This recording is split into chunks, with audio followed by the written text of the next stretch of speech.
Hello and welcome to the Point Reviews. Today I'll be giving you a hands-on demonstration on just how effective the Ryobi Cordless Hedge Trimmer is to use.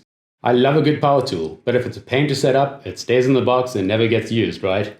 I've been using this to keep my garden hedges, bushes and smaller tree branches under control for the past 2 years without a single issue.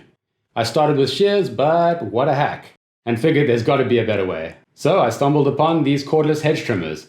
The fact that it's cordless makes it so much easier to work with and safer in hard-to-reach places, where the cord would potentially get hooked on something and cause problems. They are also insanely powerful and cut through pretty thick branches of approximately 1 finger thick. On that note, wear some good anti-cut gloves and eye protection.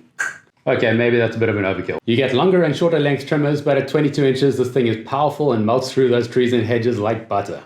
The size of the branches it can cut are determined by the gaps between the blades. Besides the safety associated with not having a power cord to get tangled up in, you also have a dual trigger, meaning that you have to engage it with both hands at the same time or it immediately stops working, which is a lifesaver. Literally. I recommend a 3 or 4 amp hour battery, and it is unbelievable how long these last for normal domestic use. It still has over 50% charge after chopping this awkward tall hedge. Each brand has their own batteries. These tools use the One Plus battery system, so if you already have the battery and charger, you just need to buy the tool, which is nice.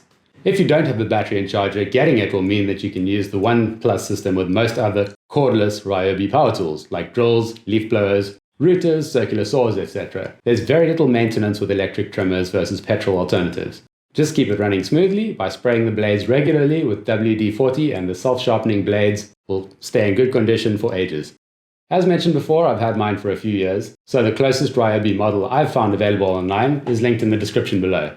As a summary, this tool is great, razor sharp, and isn't showing any signs of giving up after 2 years of use. If you're on the fence, you should probably get off the fence and pick one of these up. It certainly made my life a bit easier. As always, I hope you've enjoyed the video, and if you haven't already, don't forget to subscribe and check out our other videos on the channel.